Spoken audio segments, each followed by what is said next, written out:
নমস্কার, আমি শ্রী মিলন অধিকারী। দেখতে থাকুন শ্রী মিলন অধিকারীর চমৎকার টোটকা। চ্যানেলটিকে সাবস্ক্রাইব, লাইক এবং শেয়ার। কমেন্ট বক্সে অবশ্যই কমেন্ট করবেন।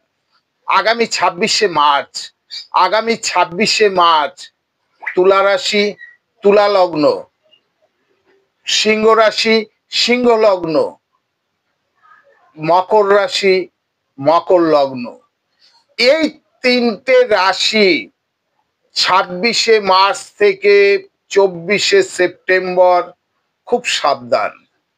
কারণ আপনাদের আপনাদের উপর থেকে পড়ে যাওয়ার একটি যোগ আছে।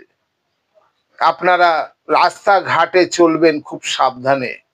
আপনাদের ঠান্ডার দোষ, যাদের শ্বাসকষ্টর প্রবলেম আছে সেই সমস্ত জাতক বা জাতিকার ক্ষেত্রে খুব খারাপ।